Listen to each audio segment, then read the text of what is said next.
based economy, domestic economy to global economy, employment based economy to self-employment based economy, informal economy to formal economy.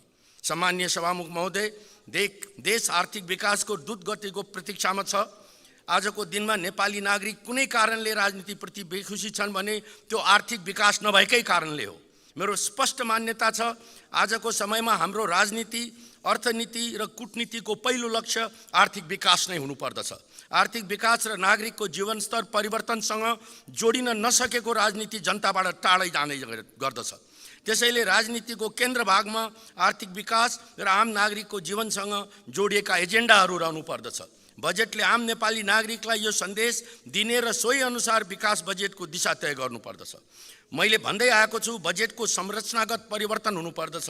विकास बजेटको अंश सबैभन्दा धेरै हुनुपर्छ र चालु खर्च निर्मम रूपमा कटौती गर्नुपर्दछ। बजेटको बुँदा नम्बर 19 मा माननीय अर्थमन्त्रीज्यूले उल्लेख गर्नुभएको छ, साधारण खर्चमा वृद्धि हुँदै गएको छ। तलब भत्ता, सामाजिक सुरक्षा, वित्तीय हस्तान्तरण, प्रशासनिक खर्च लगायतको साधारण खर्च र बढ्दो ऋण भुक्तानीको दायित्व व्यवस्थापन गर्न 12 खरब 80 अरब विनियोजन गर्नु परेको छ। यो रकम कुल बजेटको 73% हुन आउँदछ। कुल बजेटको ठूलो हिस्सा यसरी छुट्याउनु पर्दा विकास कार्यका लागि स्रोत व्यवस्थापनमा चाप परेको छ।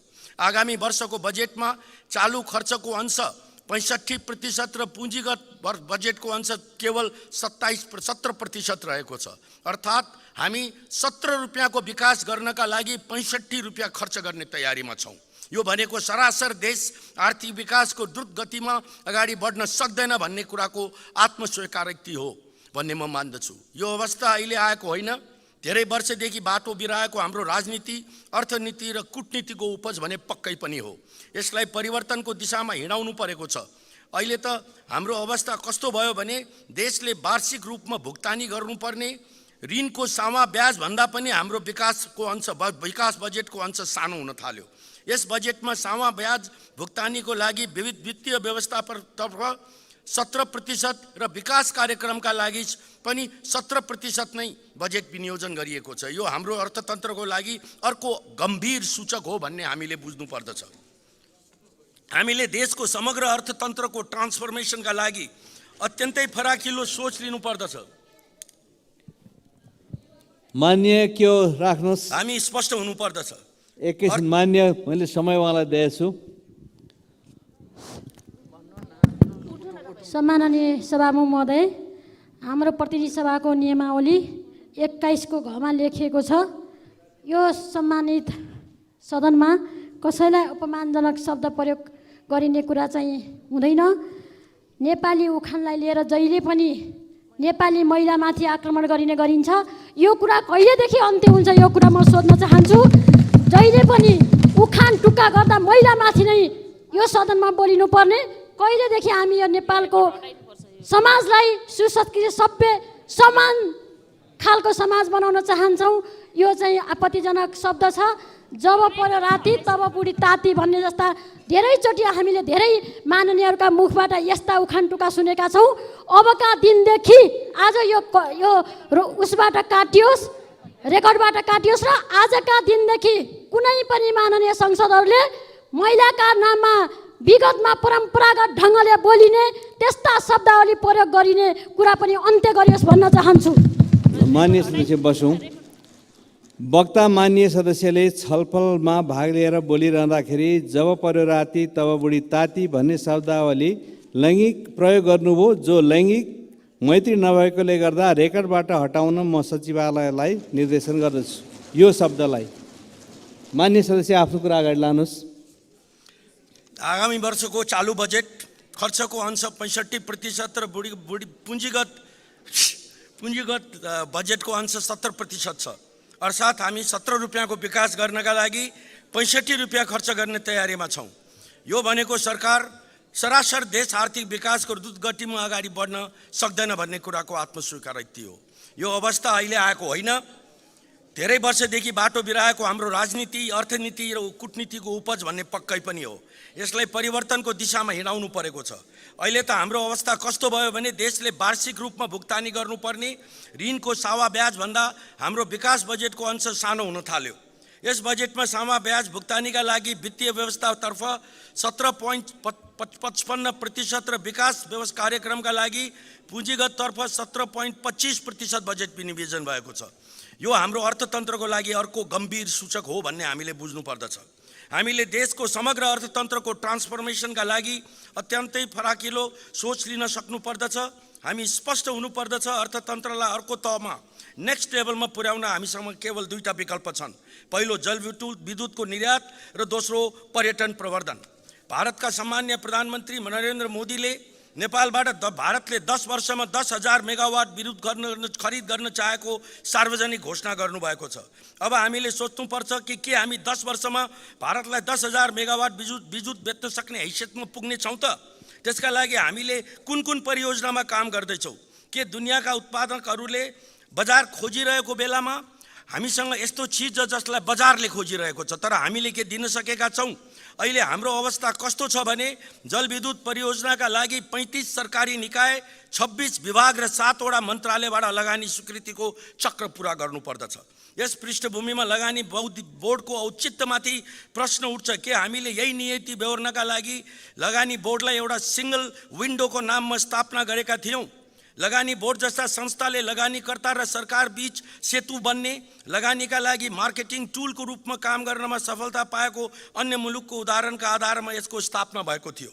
विश्वव्यापी रूपमा मुलुकका कूटनीतिक मिसन समेतको सहयोगमा लगानी प्रवर्धन गर्नुपर्ने बोर्ड अर्को दिशातर्फ मोडियो। यो हरेक मन्त्रालयको प्रतिद्वन्दी रूपमा विकास भयो।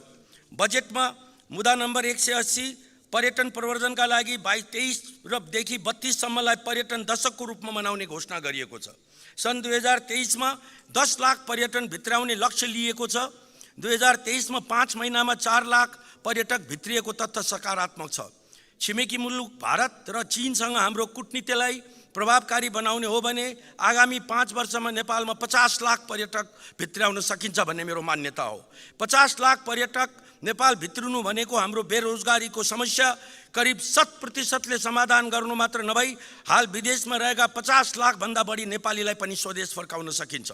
काठमाडौँ, पोखरा, भैरवाबाट भारत र चीनका सेकेन्ड टियर सिटिजहरूमा सिटी टु सिटी उडानको व्यवस्था मिलाउनु अत्यन्तै जरुरी छ। भारतका गोरखपुर र दरभङ्गाका एयरपोर्टहरूमा उडान नामक स्किमले ल्याएको रूपान्तरकारी परिवर्तन हाम्रा आँखा अगाडि छन्। गौतम बुद्ध अन्तर्राष्ट्रिय विमानस्थल, पोखरा अन्तर्राष्ट्रिय विमानस्थलबाट अन्तर्राष्ट्रिय उडान हुन सकेको छैन। अरबौं लगानी गरेर निर्माण गरिएका पूर्वाधारलाई अधिकतम उपयोग गर्ने रणनीति बनाइनु पर्दछ। अन्तर्राष्ट्रिय विमानस्थल सञ्चालनमा हामीले धेरै अनुभव हासिल गर्न बाँकी छ। त्यसैले यी दुईटा विमानस्थललाई व्यवस्थित रूपमा सञ्चालन गर्न अन्तर्राष्ट्रिय एयरलाइनहरूको सञ्जालमा राम्रो पकड रहेका विश्वका ठुलो विमानस्थल सञ्चालकका अनुभवी कम्पनीहरूलाई संलग्न गराउनु उचित देखिन्छ। कम्तीमा पनि विमानस्थल निर्माण गर्दा लिएको ऋणको सामा ब्याज भुक्तानीका लागि यिनै विमानस्थलबाट आम्दानी गर्न सक्नुपर्दछ। अन्यथा त्यसका लागि समेत राजस्वमै भार पर्ने र फेरि पनि ऋण लिनुपर्ने अवस्था आउन सक्छ भन्ने कुरा हामीले गहिरोसँग बुझ्नु पर्दछ। बजेटको बुँदा नम्बर 494 मा आगामी आर्थिक वर्षमा 6% को आर्थिक वृद्धि दर हासिल गर्ने लक्ष्य लिएको छ। चालु आर्थिक वर्षको 2% को हाराहारीमा मात्रै आर्थिक वृद्धि दर हासिल हुने पृष्ठभूमिमा यो लक्ष्य हासिल गर्न कडा मेहनत गर्नुपर्नेछ। यो लक्ष्य हासिल गर्न कति लगानी आवश्यक छ भन्ने हिसाब किताब सहित सरकार एक्सनमा उत्रिनु पर्दछ। हाम्रो अर्थतन्त्रमा 6% को वार्षिक वृद्धि दर हासिल गर्न करिब 30 खरब लगानी गर्नुपर्नेछ।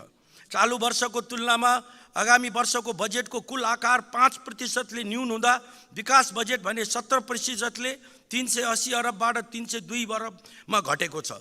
अर्थात् सरकारले गर्ने लगानीको आकार झनै खुम्चिएको छ।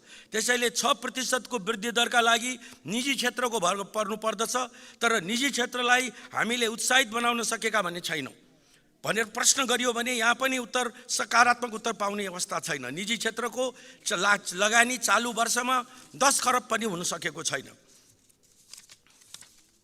युवालाई स्वरोजगार बनाउने, प्रयोजनका लागि स्टार्टअप र उद्यमशीलतालाई प्रवर्धन गर्ने, युवाहरूलाई तालिम दिने स्टार्टअप फन्ड मार्फत वित्तीय स्रोत उपलब्ध गराउने कार्यक्रम विगत डेढ दशकदेखि बजेटमा परिरहेको छ, प्रभावकारी कार्यान्वयन हुन सकेको छैन। युवा तथा खेलकुद मन्त्रालय, श्रम मन्त्रालय, उद्योग मन्त्रालय, योजना आयोग लगायतका विभिन्न नाममा यस्ता कोषहरू थन्किएर बसेका छन्, तर कुनै काममाथि कारबाही हुन सकेको छैन। यी सबै कोषहरूलाई एकीकृत गरी युवाहरूलाई सही तालिम तथा प्रशिक्षण प्रदान गर्ने र वित्तीय पहुँचमा जोड्ने काम लगाउन सकिन्छ र यो प्रयोजनका लागि देशभरि छरिएर बसेका बैंक तथा वित्तीय संस्थाका 5000 भन्दा बढी शाखालाई त्यो प्रशिक्षण र बिना धितो ऋणको समुचित प्रयोग गर्ने एकीकृत थलोको रूपमा विकास गर्नुपर्दछ। राष्ट्र बैंकले हरेक शाखाबाट 10 वटा यस्ता परियोजनाको छनौट। माननीय सदस्य, तपाईको समय सकियो। मैले सिध्याउनै लाएँ सभामुख महोदय। सम्माननीय सभामुख महोदय, मैले धेरै पटक देशको शिक्षाको गुणस्तर सुधारका लागि बुढा नीलकण्ठ स्कुलको देशैभरि विस्तार हुनुपर्ने कुरामा जोड दिएँ।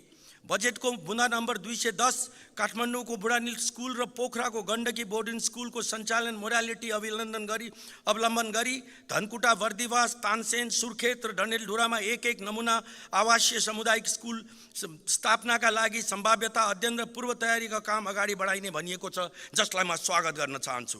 म आगामी वर्षमा यी स्कुलहरू सञ्चालनमा आउनेछन् भन्ने आशा लिएको छु। अन्त्यमा नवलपरासी बर्दघाट सुस्ता पश्चिम निर्वाचन क्षेत्र 1 को बर्दघाटमा प्राथमिक ट्रमा केयर सेन्टर बुँदा नम्बर 245 मा स्मल र मिडियम भिलेज स्थापना, इन्डस्ट्रियल भिलेज स्थापनाका लागि बजेटमा प्राथमिकतामा दिएकोमा म नवलपरासीका आम नागरिकलाई बधाई तथा सरकारलाई धन्यवाद भन्न चाहन्छु। धन्यवाद।